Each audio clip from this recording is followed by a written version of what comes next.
Welcome to another episode of the Uniben Alumni Series.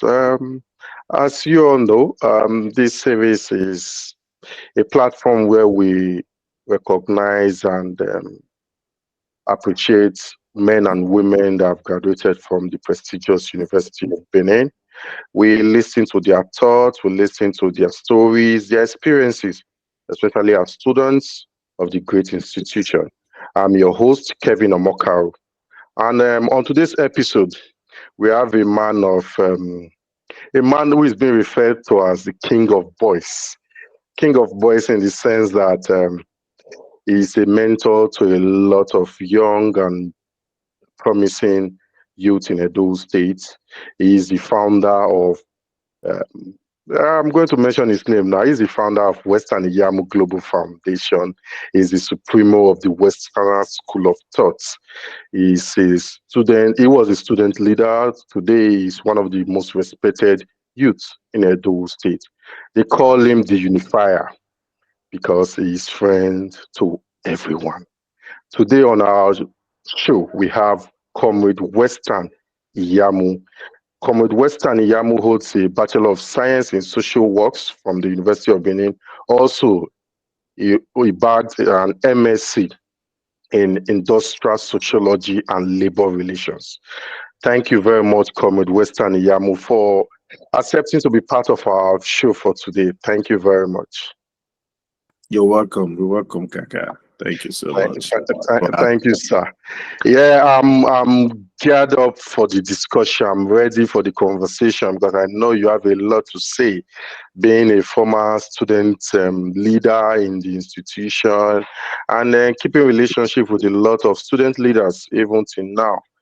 And also, for our viewers, Comrade Western Iyamu was one-time Secretary General of the National Association of Nigerian Students, NAS. He held several other positions before emerging as Secretary General. So he has a lot to say when it comes to student struggle and emancipation. Comrade Western Iyamu, you bagged the Bachelor of Science in Social Works. What was the motive behind? Because I think during your time, it was more fanciable to study law, medicine, and other professional courses, as they call them. But you went ahead to study social works. What was the idea behind? What was the rationale behind studying social works? Thank you very much, Honorable Kaka. This this is a rare opportunity for me to voice this aspect of my student life. But before I start, I would like to also thank the audience and correct some things that when you mention bachelor's in social work as mine. I also had diploma. I came in through diploma. Okay, yeah. I did the Uniben ambassador, Uniben true and true. I came in through diploma in social work. So Okay. yes. So by then they didn't have full time in terms of regular student for social work. It was part time. So Okay. yeah. So I had a direct entry with my social work. Then that's why I bagged my bachelor's in social work. Actually, I didn't plan in studying social work in the first place. Okay. I wanted to study law. Actually, I wanted to study. So Uh, Uniben gave you social work because of the available. I wanted to study law, so I I had admission in Auchi Polytechnic. Actually, Okay. yes. Okay. But my dad refused me to attend Auchi Polytechnic. He said, "No, you are not going to a polytechnic." I said, "But I have admitted school Harvard." He said, "No, you are not going." And all my friends were all there. As at that Okay. time, I said I wanted to go because I liked it, but he said no. I also had admission in Abraka. Oh, He said, Delta State yes, University. yes, Okay. yes, yes. He said no, you are not going there. You are going to attend University of Benin. Why was that? Was there any particular reason why he was keen for you to attend University of Benin? He explained so many reasons because of cultism, because of road accident, and because he wanted me to be around him actually at that particular point in time. Understandable. Yes. So I said, okay, let me go there. We say, Ekbo, what? You are not going to Ekbo? No, then you are not going to school. He said, why are you always choosing schools that are outside Benin? You know, I said, there's no, he said, no, you have to write jam. I started writing jam. So a friend of his now came said, just let him attend any school, just allow him. So by then I now took diploma form, and they didn't give me law, they gave me social work. I said, okay, let me take it. They now said if you have good this thing, they can switch to law, amenity, all and all. So when I got into school, I actually liked the social work because I don't know if God was planning my life in such a way that he actually knew what my passion is. Like, I like helping people, and I like standing for people in terms of need. And when I started social work, I found out that social work is actually that thing that, blows my passion, and I could help people. Even if I wanted to start to study law, then you have to be, when you are a lawyer, a doctor, this and that. So Yeah. that's not going back. I said, but it doesn't really matter if I can help people through this means. That's fantastic. And I found out so many good things about social work. It was actually the things that push those things I have inside of me out in the helping profession, helping people to become whatever they want to be, helping those who are dysfunctional to become functional in the society, and so on and so forth. So I actually liked it, and I made the best of it, and I came out with credits. You have to get credit for you to gain direct entry to 200 level again. Yeah. So that was what took me to studying bachelor's in social work. So I did, and I came out well. I said, well, job not there anywhere. We wrote. They say you have to make 2-1 for you to enter for NPC exam, and those things. We did all those things. We passed the exam, but when Buhari came in, he scuttered the old things, and everybody just left. So as at then, we said, what else can we do? We enter into master's degree. So I did master's in industrial sociology and labor relations, and I said, okay, let me go. And also, I actually have a diploma in social work. So I know you didn't mention it. So Yeah. that's why I went through that story and all. And Yeah. also, as we speak, I just finished my MA in human behavioral and organizational psychology from King University in the United States. Congratulations for that. Congratulations for that feat. Um, let's go straight into your activism. Students Union. You were deputy coordinator for now Zone B when we still had the 4 zones. I think now we have 6 zones or so since it has been expanded. Uh, then you were deputy coordinator, you became acting coordinator, if I'm correct. Then you became secretary general to Comrade Jude Imagwe MON. What created that passion to go into student leadership? What was the motivating factor? You said, okay, unionism. Let me join this and Luther movement. What was it? What was that push? Thank you very much for that question. Each time I remember how I got into unionism, it's a funny thing. I never planned of doing politics in school or being into any activism at all. My own mind was to go to school, study, enjoy myself, just like every other student would do, and come and just graduate and come out well. But when I got to school, God always have a way of putting me in a position where I have to help people. He always, even while I shy away from it, while I'm shying away, I'll make something greater where I'm shine away to. So he always have a way of making me do things I never planned to do. So my classmates, Aruna Kadiri, he was my Okay. classmate. We were During classmates. the diploma days. Yes, in diploma. Oh, Aruna Kadiri, former NAS Former NASA student. student. Yes. Yeah. Yeah, we were classmates. So while we were in class, those days in diploma class, they'll tell you, even the lecturer will tell you that they use pencil to write their name, you will still be talking. They always have this notion of now pencil they say write your name. You are not a student yet. Yeah. So while we were there as students, we didn't have mark number. We never have mark numbers. While other departments have their mark numbers, social work did not have mark numbers at that time. What was the reason for that? So we were asking our course advisor. He said you have mark number. It's just that they've not downloaded it so that you can use it. So how do we do this? So then I said the faculty officer is in charge. So we went to the faculty officer. So there was rank on, and so it's brought out some things in me, the leadership qualities in me, that we had to come together, organize people, led a group to the faculty officer, and it brought about something. We went to the dean. The Professor Kolocha was the dean then. So so Kolocha was the dean of social sciences. So we had so many meetings, and at the end, we got our math number. So from there, Aruna, who was also part of the team, and my other friend Richard Ikutu, Yes. we were all classmates.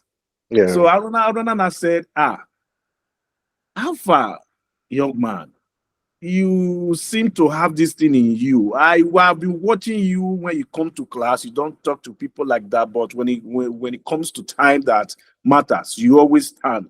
I say yes, because it's just part of me. He said, why not let's work together and go and salvage the student? I said, what do you mean? Say, let's work together. There are so many students who need help. This way is worse, who need help in terms of oppression, everything. He not told me that he's part of NANS. Okay. Yes. Was he holding the position then?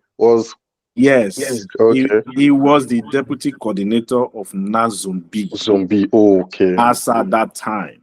Okay. And I said, oh, really? And I said, but me, I just came to school to study, read my book, enjoy myself. I go. He said, I've seen it in you. You enjoy too much. He said, let's go help people. So that thing, let's go help the student, rang in my head. I said, okay, no, let me see. That was the first time I followed him to student affairs division. So when I got there, I met the dean. I met, I think Ekio was the president there. So okay, Chris Ekio. yeah, Okay. Okay. was the president. And who was the dean? Was he Professor Diragbe? No, it wasn't a dean right there. It was Professor Ofwani. Okay. I think they just handed over to him. Professor Ikatua just finished his deanship, or so something happened. So it was just new. Okay. Ofwani was new in the system, in the deanship then. So Chris Ekio was the SUG president. So from there we went to June 12 and all. So Aruna Kadiri actually inspired me to come into NAS activism. And from there, it wasn't difficult for me to blend in or to understand, because that has been in me. Leadership has been all my life. So we started from there. That was how I came into NAN's activity. I followed. I was a very good follower. And there's one thing about NANS. When you are following, people are watching you. They are watching how you behave, how you intercede, and all those things. If you don't follow, you can never be a leader in NANS. Even if they use backdoor to put you are going to fail in leadership. So that was how I followed Aruna, and I met Sylvester Oko in the process. So Aruna introduced me to Sylvester Oko that this is my Oga. He brought us, all of us, into NAS. And as who is us? And I said, Samazegbemi, and many others, that Yes, he is the okay. father of all. He brought them into NAS. So from then, me and Sylvester Oko were now, friends. We're now talking, and he also loved my kind of leadership. When I started following, understood the some part of NAS. So I became the chief security officer of Nanzombi to Aruna. So Okay. I was a CS, Abuna was the deputy coordinator. deputy coordinator then. So we Okay. now went to convention meeting. He now became the coordinator. Okay. Okay. So from there we followed and followed and followed. So when he was leaving as coordinator, he now said, "Okay, it's your time." I said, "Time? Me, I not ready do anything. No. Yeah, I just like the way I be." He said, "No, it's your time. You're gonna be." He has spoken to everybody. Everybody likes me. They want me to be. Before you know, Sylvester Oko called me. What do you talk? You say you're not gonna do. I say, "No, I not talk like that." But he said, "No worry, Judy Magwe." All of them, yeah, we are arranging something for you. This Opa Runa have spoken with you. I say, yes, say, man, we like the way you behave, the way you. That was we did a convention in University of Benin. It was hosted in Unibe. Okay. And yes, that was my, so I contested and I won as deputy. Coordinator. Okay. Yeah, so that was how we, moved from one place to another. Then the NAS presidency now came. There was a lot of rancor. I contested. With other people. I was the secretary to Jude, and we emerged. Yeah, I was coming there because I'm quite aware of how the selection for secretary used to be. I don't know. I knew it was the president chooses the secretary from his own institution.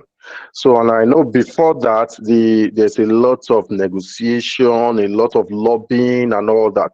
So, after after Judy Magwit's emergence, how did the University of Benin Comrade community, as at then, how did they pick you as the secretary?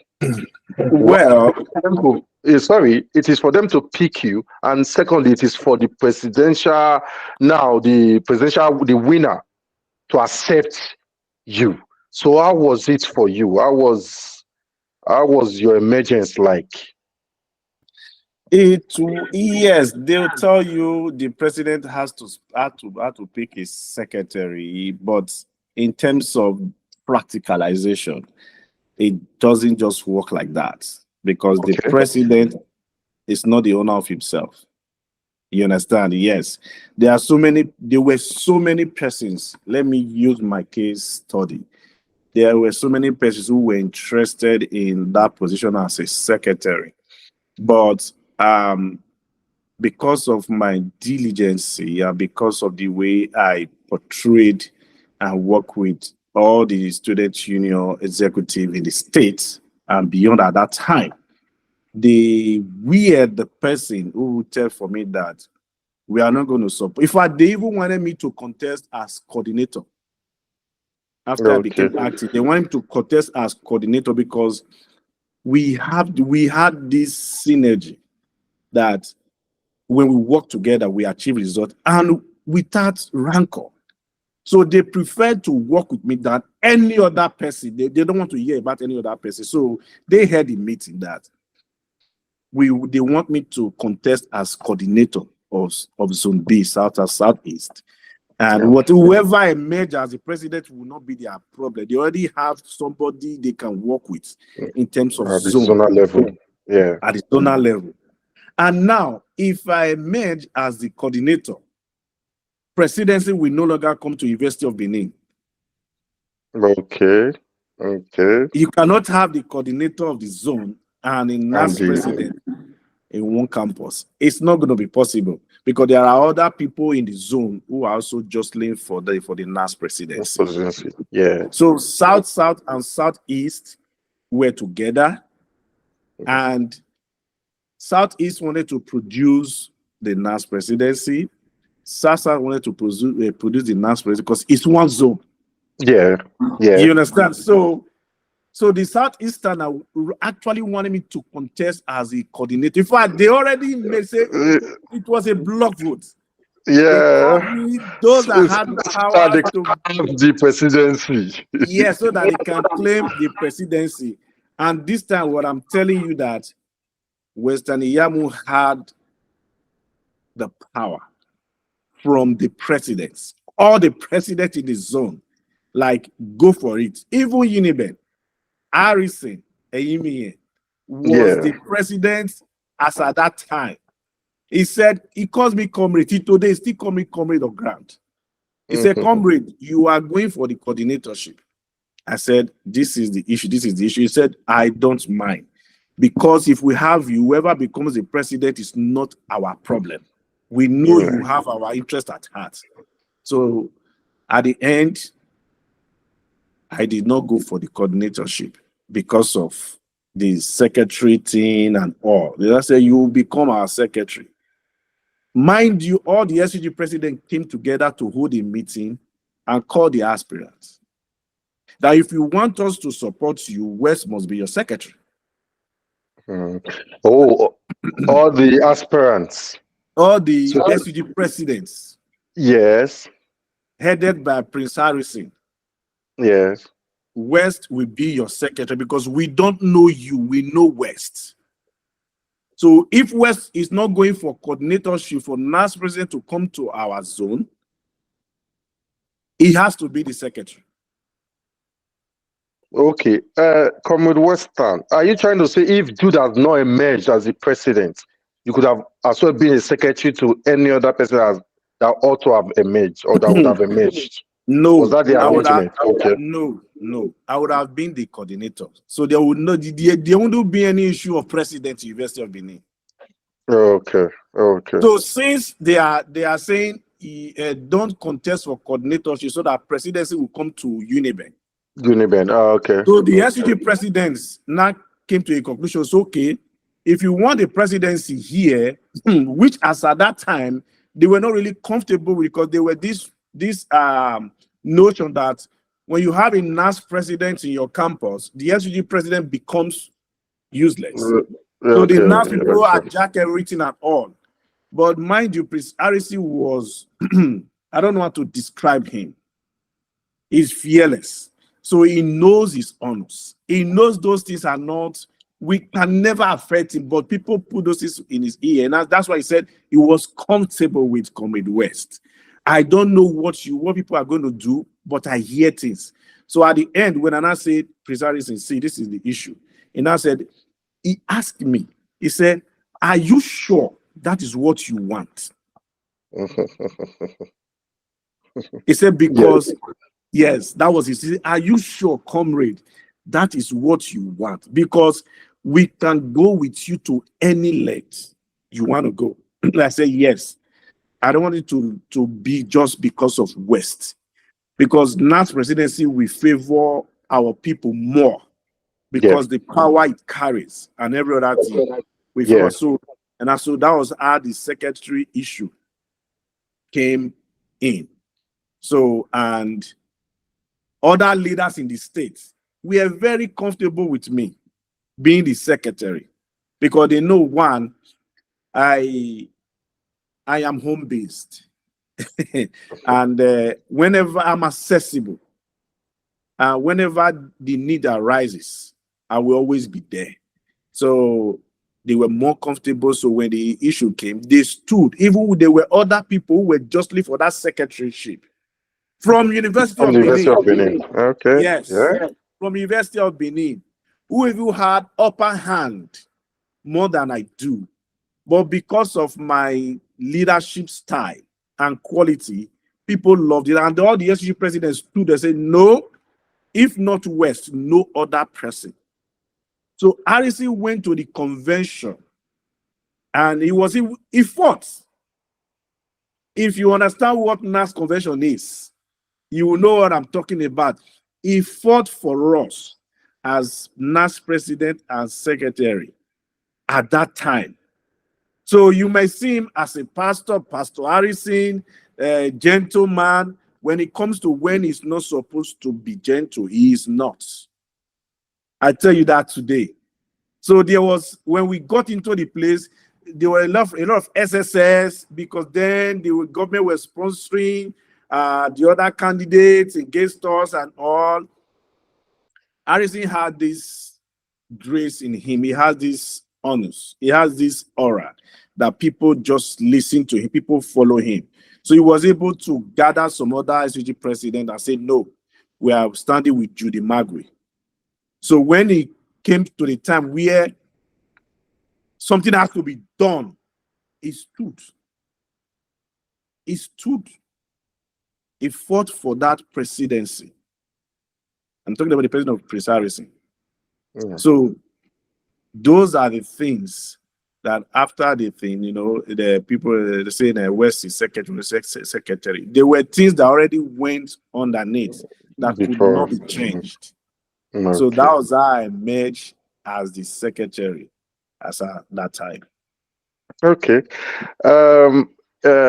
Initially, you talked about you joining the students' union was to help students. What can you say was your high point during your student struggle? What was your high point during that struggle? What particular event are you still very much proud of? I know you are proud of a lot of events because with the stories I heard and with literature I saw, you are indeed a great man. But what particular event do you look back to and you nod your head in pride and said, yes, that was a good thing to do? There were so many events. There were so many struggles that I am proud of. I can only discuss the one that was.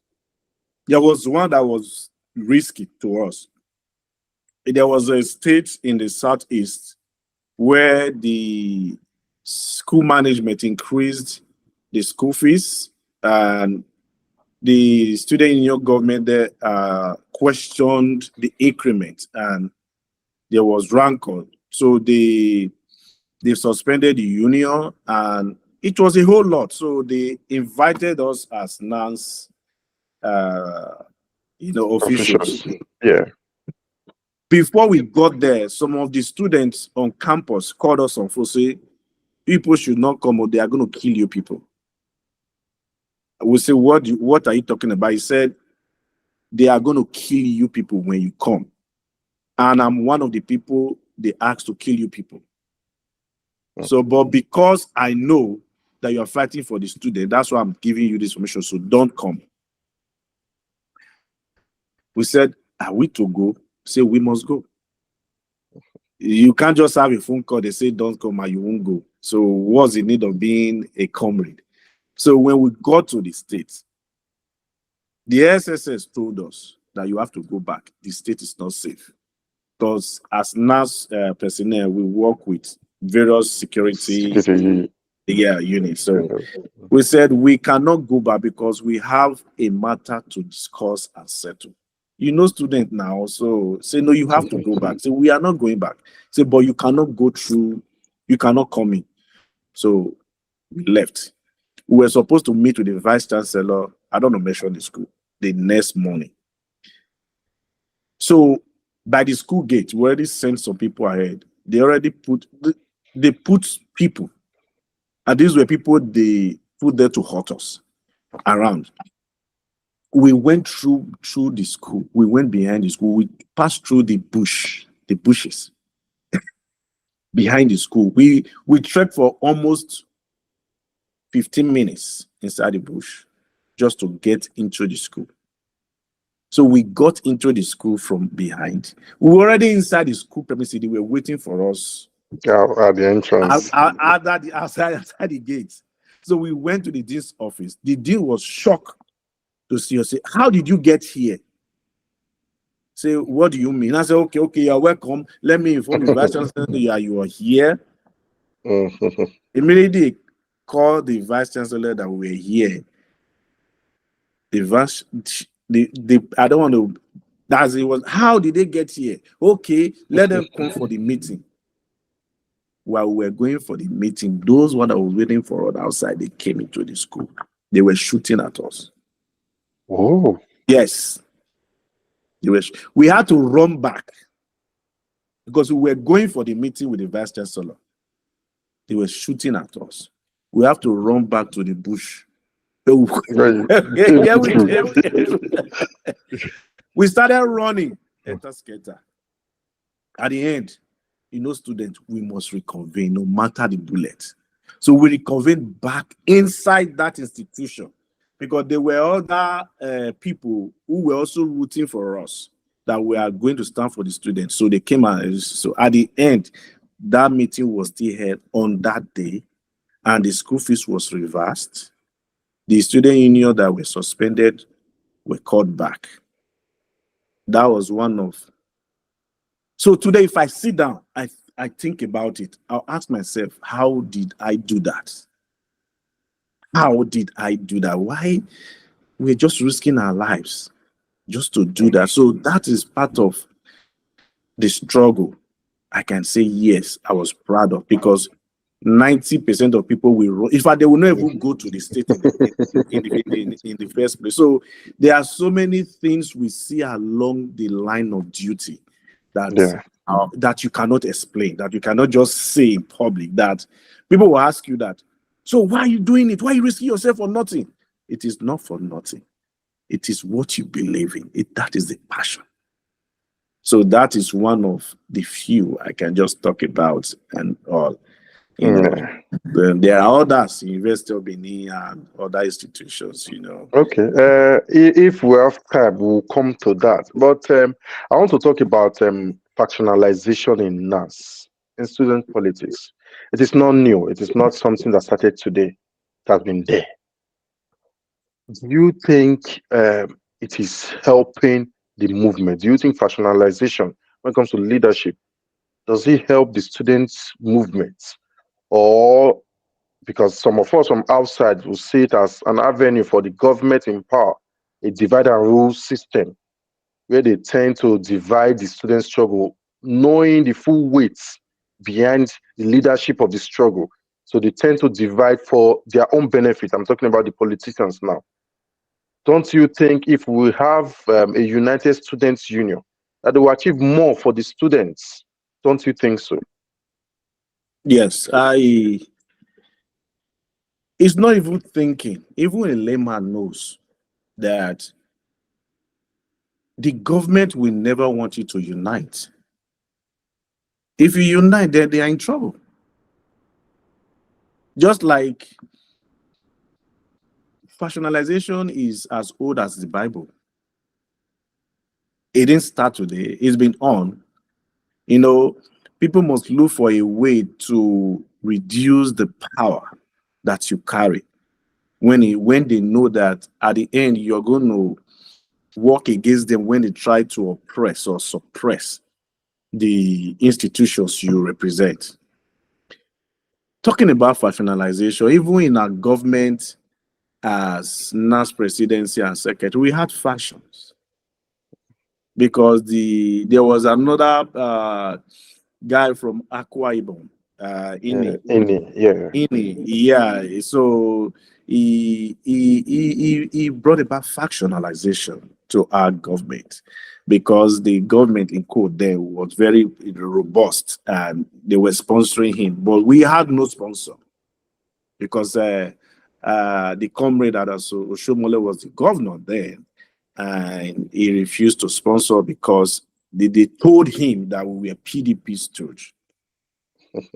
You understand? So we went to him and everything sick, and we had Philip Shaibu, who was I think the majority leader. Okay, and At that time, president. And he was a former NAS president who was supposed to intercede for us. So we met him and everything. There was, okay, we're going to help. We're going to do. At the end, they even sent money to the boy in Akwa Ibom to support him against us, who came from those states.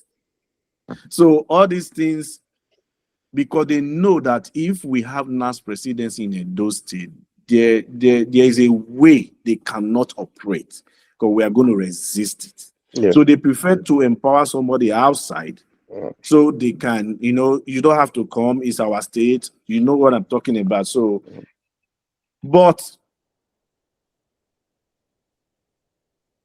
I always refer to the SUG presidents of various institutions in Edo State as at that time, even in Delta State, they stood with us. Those were matured students who were fearless. The person of Andrew Modiale, the person of Ambassador Agboha from Ekboma, Denis Onwari, from Coben, and very many others. They stood like faction cannot exist in this state. They will not come to any campus. You cannot enter any campus in Edo State without calling me. It's not possible. So it existed, but it did not work in Edo State. We had Edo State strongly, we had Delta State. So South was kind of covered, so it's just a tool that the government used to control the students. They break you.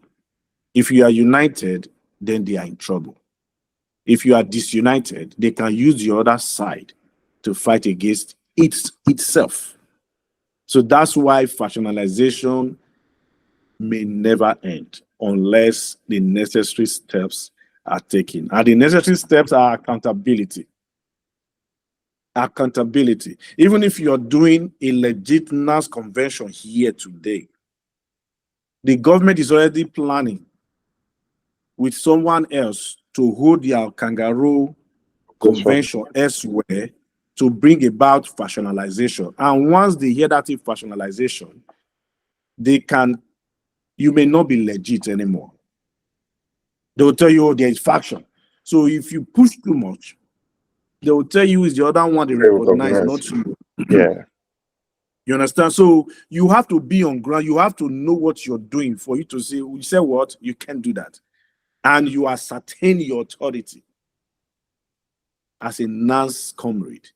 So we're able to do that to fight factionalization in NAS. So the other guy was actually operating in Akwa Ibom, his state, but he could not come into this way as much. So because we didn't have people that was rooting for us, he had the governor by himself. So they were always pushing. So we're able to use the students to push our agendas, to make sure we stand and deliver whatever we promise them, the level of the convention.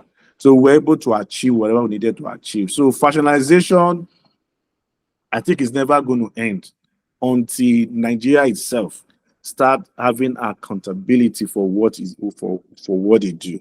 And for you to do that, you have to bring in the various institutions into play. Yeah. And these various institutions are also the people who want the factionalization because it profits them.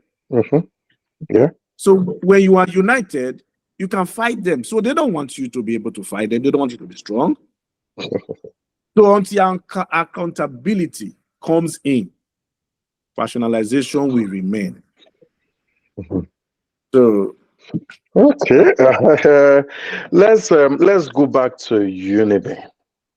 Yeah, you were at the middle of struggles and all that, but there were things you did outside student unionism.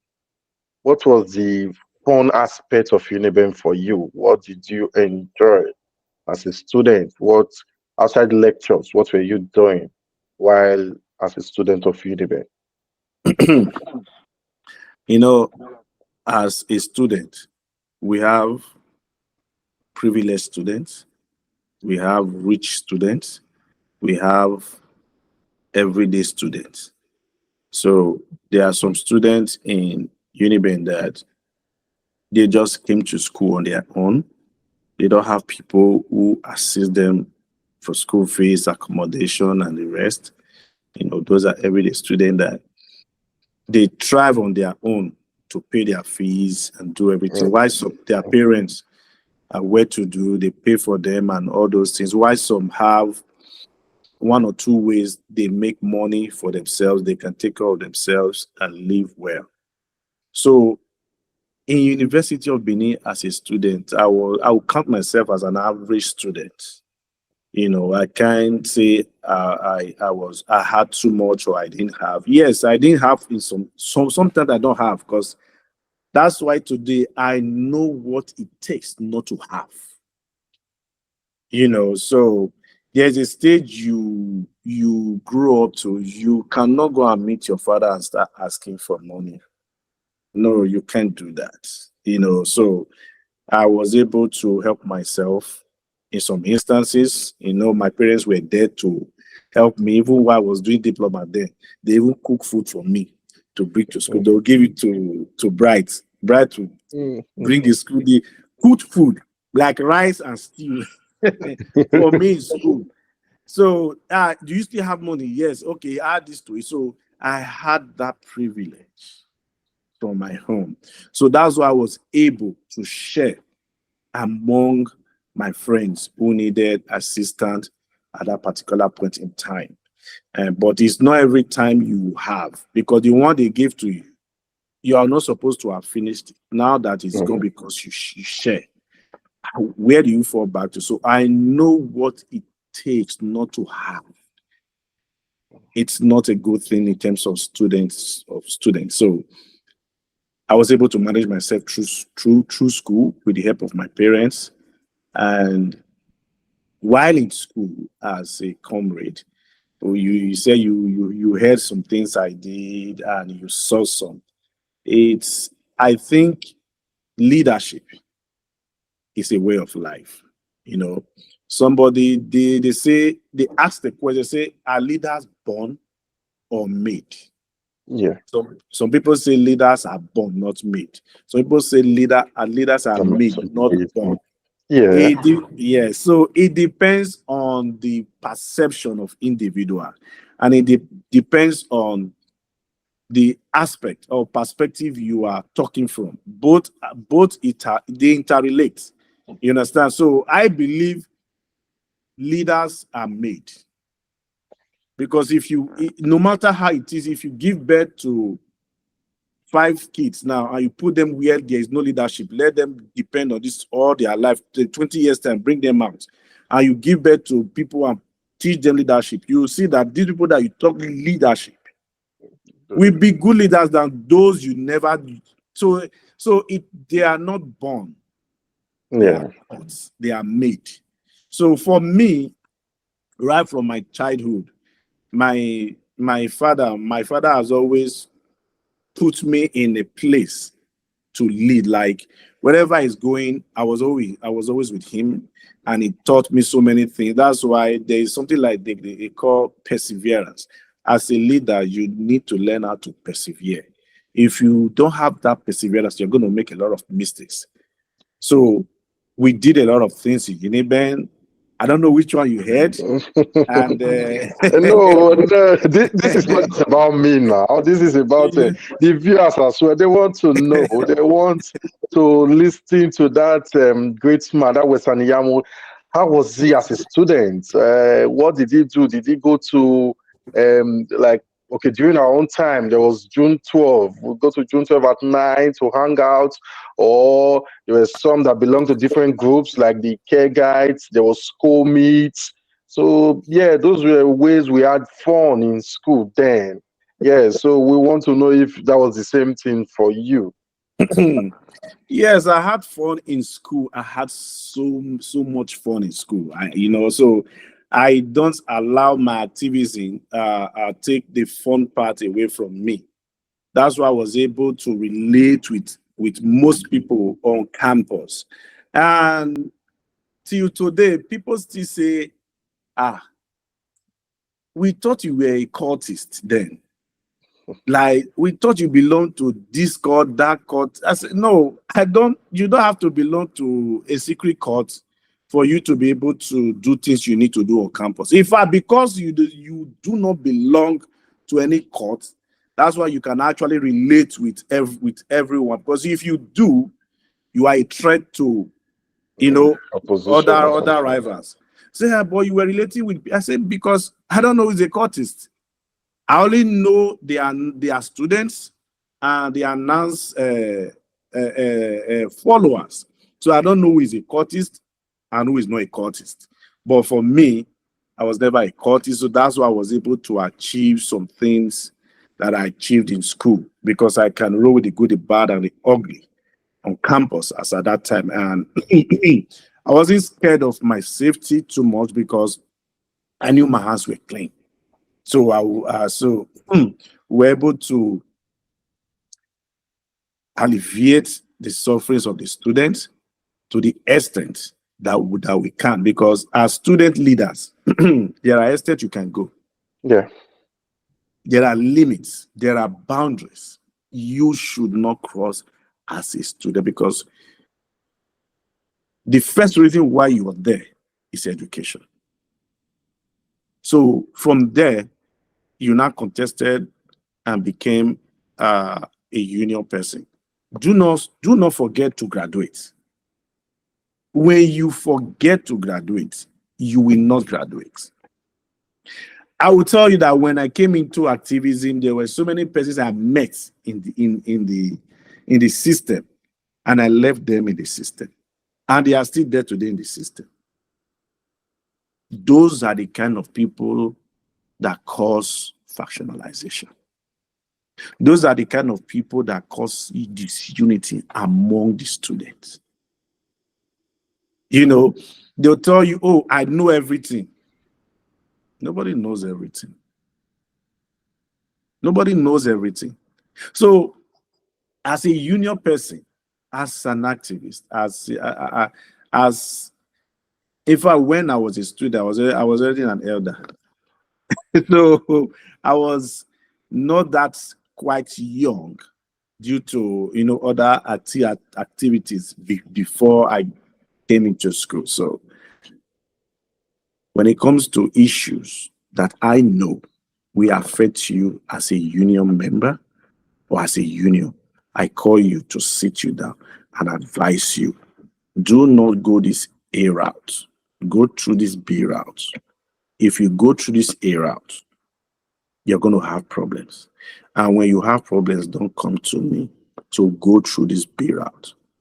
If I advise you as a union person and you take my advice, you will achieve your aim. But there are people who always come behind to tell you, "Make your name. Go and make your name. Don't mind them. You are this, you are that.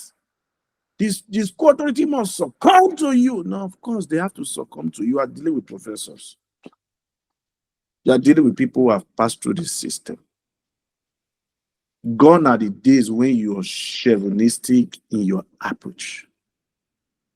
You don't have to be chauvinistic in your approach to achieve whatever you want to achieve. When you apply wisdom, when you apply strategy in your approach, you will come out with a favorable result. But there is this alliterized spirit where those who have spent 1,000 years on campus tell you, "This is how it is done. You have to be forceful."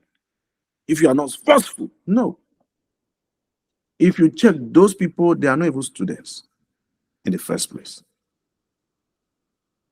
Force come at the end. Force is part of the struggle. That's why they have the 3 C's. You have to go through the 3 C's. You consult, C number 1. You consolidate, C number 2. The last resort is the last C, which is confrontation. You cannot make the last C the first C. If you do it, in some cases, you may have your way, but they will be waiting for you somewhere to make a mistake so I don't pack your 2 legs. But when they know, the school management know, or the government know that you always apply those C's accordingly, they will respect you. Once you call them, they'll pick your call because they know you have not brought problem. Yeah. I don't think there's any school management, although there are some evil ones, like those ones who try to kill us, that that we just say, oh, I want to suspend this union. I don't want union to exist. No. It is your activities that gives them that cause for concern that you are going to be a problem.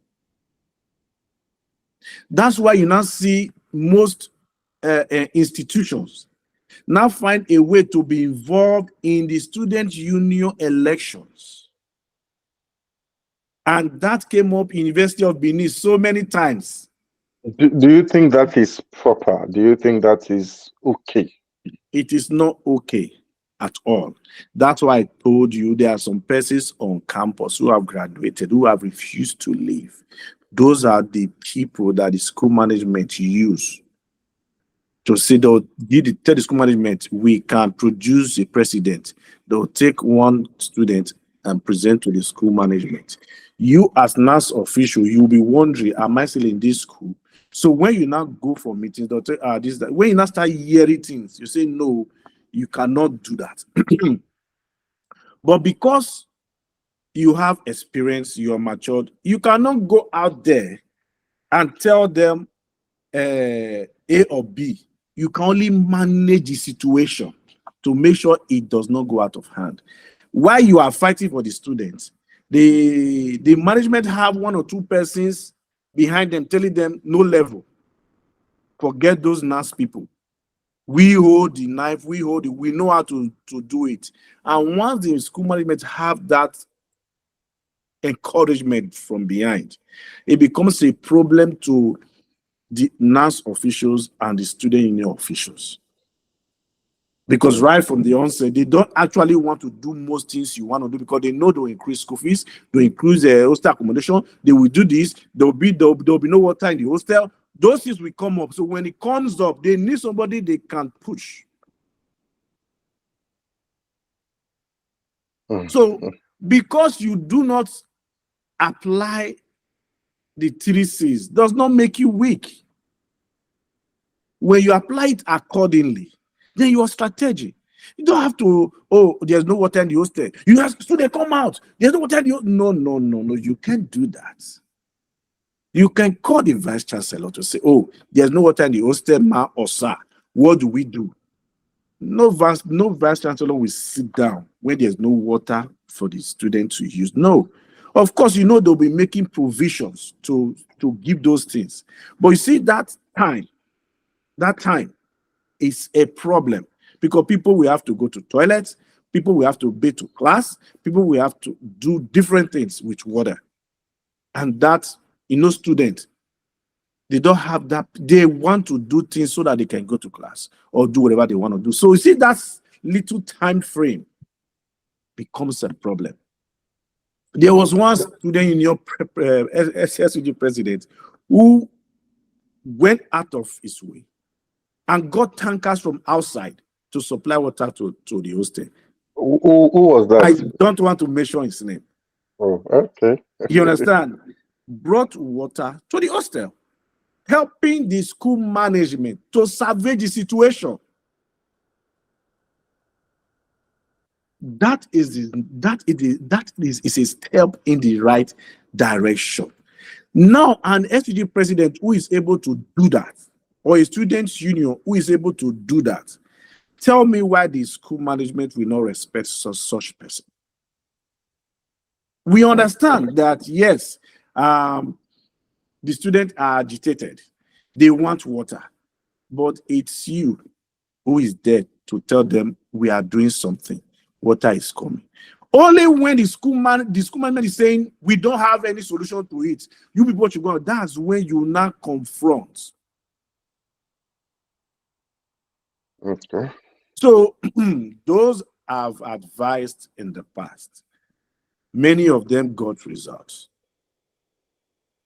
So those that didn't take my advice, they also got the result they got. And at the end, they'll look for solution and start from where they did not listen to. Okay. A quick one.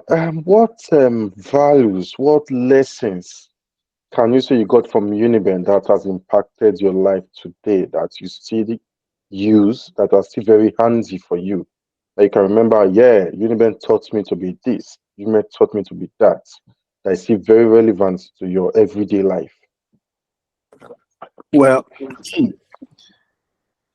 my life as a student in Uniben has been one of the best time of my life.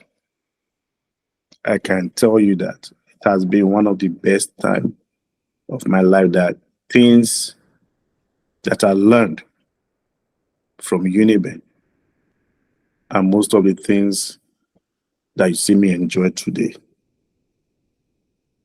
In University of Benin, I learned leadership. In University of Benin, I learned struggle. In University of Benin, I learned peace. In University of Benin, I made so many friends and fewer enemies. So, whatever leadership style you see I possess, yes, I have it as a person in me. But University of Benin actually shaped my experiences, shaped my ways of handling things in terms of student struggles. Because if you do not apply principles, your basic personal principles comes into play in terms of leadership. Because there were people who were there before me who actually wanted to hold offices in NAS, and I was given before them because of what they saw in me, because of the leadership style I possess. I have not been in NAS before they saw those things. It was when I was following, they saw those. So that was my personal principle that went with me there. So NAS shaping me, NAS actually shaping me to understand some basic rules about life. So the University of Benin community as a whole shapes the leadership styles and quality you see in me. And whatever I enjoy today as a leader, as a person, is part of the kind of leadership style I possessed, I characterized during my stay in University of Benin. Because most people that are my friends today that call me, I'm sure they were still in primary school while I was in University of Benin activism. So when they come into school, 100 level, 200, they call me and say, we knew about you while we were in primary school, because I have a brother who attended University of Benin who always say, Comrade West, Comrade West, Comrade West. What I'm telling you is no joke. Now I'm in Uniben. I still hear people call your name, Comrade West, Comrade West. I want to be your friend. Who really are you? How did you do these things? One thing I always tell them is your personal conviction, principle, and don't forget to graduate. In our time, there's somebody called O.C. Gideon O.C. He was a former speaker of the SUG. Speak out this way, yeah. He always says one thing, you say, aluta with sense. Aluta with sense. Gone are the days where you just be a student union leader or a leader on campus. All you know is violence. No. Yeah. We have So we Unibet have a looter with sense. aluta with sense. Yes. Aluta with sense. If you do not apply that sense, you're going to run into trouble. And when you run into trouble, you're going to start looking for help. So you can actually avoid those things. Me, I applied aluta with sense. That's why you see me where I am today. Even though there were some people who will say, "Oh, he will destroy." You want to destroy University of Benin property, the university you belong to. You don't have to destroy the properties for you to carry out your alutarization. There are different ways of doing your aluta struggles.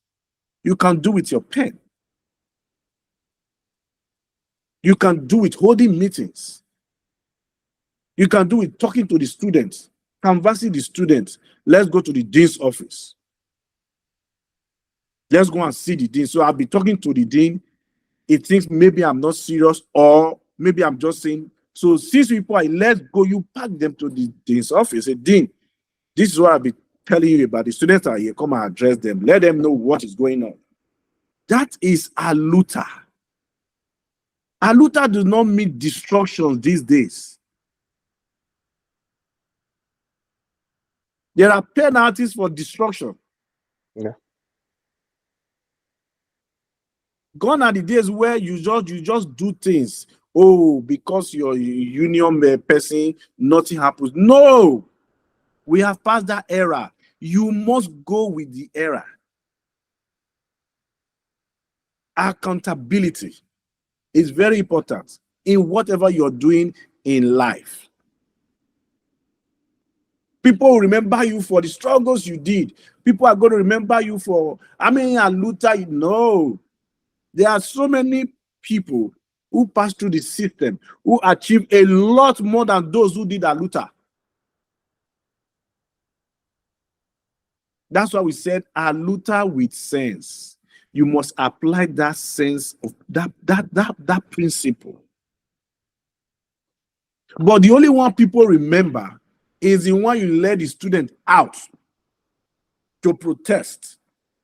That's what people will remember. But the one you use your pen to do, the ones you were able to solve, nobody knows about it. So that's why you see some student leaders, they prefer to use the last C in the first place. Confrontation. Yeah. So that people will remember them, that they led this struggle, they led that struggle. Yeah. But you only leave struggles. You only use the last resort when there's no other way. You have consulted, you have consolidated, you must confront. That's when you use it. You don't use it first.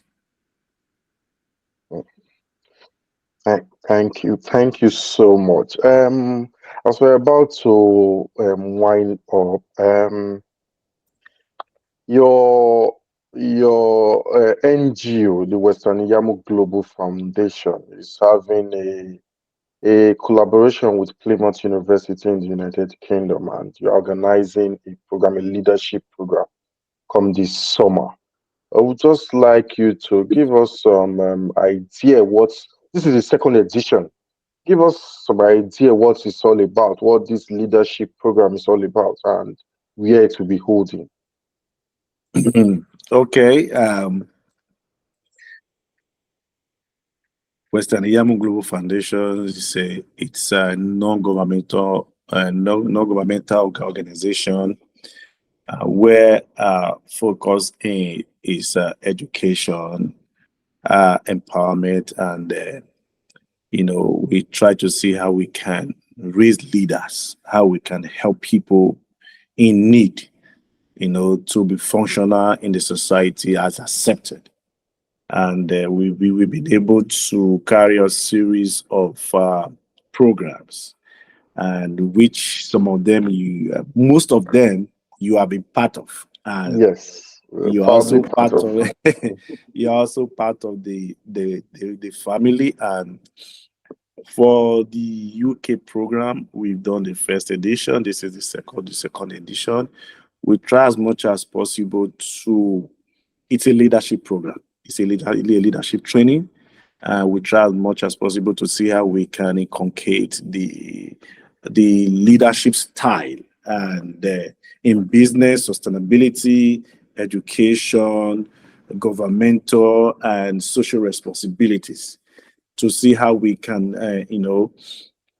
train people in the new ways to do things, in the new standard ways to do things, and how we can help, expand their base in terms of business education and social responsibility. So basically, the University of Plymouth is doing this as their own social responsibility to kind of train African countries, to train Africans, especially Nigerians, on how best they can sustain in whatever they are doing. It's called sustainability in those various fields.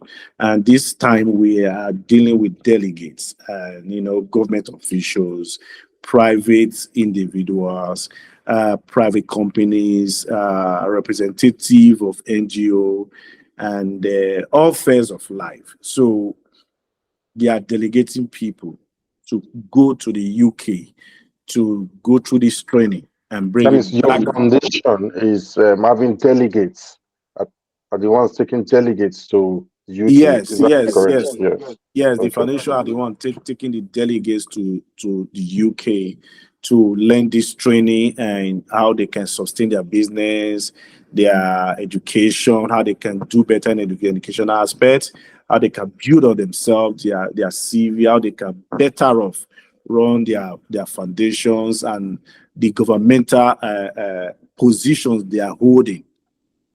So these are the trainings we have for this year, and Okay. it's going to be holding in Plymouth University, because that's the school that is hosting it. Those are the kind of things we try to do, and I know with time we're going to partner with other people to bring more people in to go for this training, and they are also planning to come to Nigeria and Africa to see how they can give this training to more people, because the issue of visa Yeah. it's a big barrier. Yeah. It's a big barrier. So that's why most times you don't have a lot of people who travel down. There were some persons who got their visa during the program, so there was no way they could make it down. Okay. For the previous edition. For the previous edition. So that's why we started early this year to see how we can get people visa to travel down to, do the program and go back to Nigeria and see how we can do it. And also, I was also thinking of a way where we'll be talking about studentship, activism, unionism, and leadership. And I think there is a need for our universities in Nigeria. I don't know if they have it. If they have it, I think it's not that functional to have a leadership unit in every university of Benin. In every university, Okay. to have a leadership unit where students will be trained for leadership role, so that they will know how to conduct themselves when they occupy any office, or how to conduct themselves better in the society, because we all have different orientations. When you come into school, you have different orientation. Oh, this one is that. No, there should be a unit where people can register to go through a leadership program. We have it here in the US. Most schools have their leadership programming unit. Yes, they have it. All schools have it. We as students of the school go through the program for free. It's free. And after the program, you have a certificate of leadership. And those things work with your psychological being. When you go through those processes, your way of conducting yourself becomes different. The way you reason becomes different. So I think that can control some excesses in terms of youth restiveness and student ways of conducting their duties as leaders. So I don't know how that's going to play, but we'll continue advocating for these things, this leadership training, this leadership ways of doing things in various campuses. We are committed to this, and even states, as a state, can also have these leadership units that conduct leadership trainings for the individuals in the state. This thing tells a lot on people. I'm telling you, it tells a lot. When you go through these things, you will understand the rudiment. You will understand if you do A and B, there are consequences. Yeah. You understand? So people dare consequences because they don't even care. Some people don't care. You understand? But when they know they pass through these things, there are ways this thing affect people psychologically. Yeah. So I think there is a need for us to see how schools can have a unit for leadership training, make it free for people to go through those leadership training, especially union leaders from departmental level to faculty level to the SUG to the Parakbo. Let these people be going through leadership phase programs. Even those who are not holding any office, let them go through it. It helps. So even while Thank, those who have refused to leave the campus are telling them A or B, they already know that thing you're telling me it's not gonna work. Why not let's try this way first? You can speak for yourself. Thank you very much. I quite agree with that. And on a final note, you're an Edolite, and you are you are referred to as a unifier when it comes to Edo State politics amongst the youth. I know the different parties or the different candidates will be coming to you. The youth, the student leaders will come to you. Leader, who do we support? Who do you think is best for us? But I just want you to, what words do you have for the youth of Edo State as regards the Edo 2024 election, which comes up September? What is your admonition for them, for the Edo youths? Well, you know my style as a leader and as a Westerner. We have in recent times passed through so many political eras and elections, and we have various interests. So I will not tell you, say this is who you're going to support and don't support this, because this time I think we have people you can choose from and support. Just like I always say, choose the right person. You understand? Choose the right person. And for me, I'm going to choose the right person. So if you feel the person I'm choosing that I'm going to follow is the right person, follow me. But if you feel as a person, the right person I'm choosing to follow is not the right person for you, choose your right person. I will never tell any youth or anybody to say, oh, this is the person you should follow. Life is all about perception. Right? Life is all about how you see it and how you make it. As an adult that you are, as a social animal that you are, as an intellectual, you have the right to choose whoever you want to choose as a person. But if you believe in me, that yes, I believe in Western Iyamu's decision in most cases, you should follow who I follow. But I'm not asking you to do that as a youth, as a student, as a person. No, it is your choice to do that because we all have choices. And in Westerners, we never force anybody to do what he or she does not want to do. Same thing applies in our society. But for me, I will have a reason for choosing whoever I want to support. So if you feel you believe in me and the reason is is cogent enough, follow me. Let's do it. But if you feel, oh no, I have an interest, yes, that's why we live in a democratic society. Those are part of the teachings we teach in Westerners. And everywhere I go, I allow people have their liberty to choose whatever they want to choose and do whatever they want to do. So for me, I have my choice already. And if you believe that you always believe in Western's decision, then you should follow what Western is following. But if you believe, at this time, I think I have to think otherwise, go for who you think will be better. I might be wrong as a human being.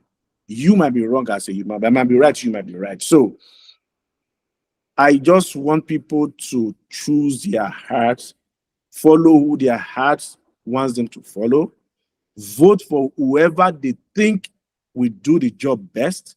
All we all need right now is the development of Edo State. All we all need right now is the development of Nigeria and Africa in general.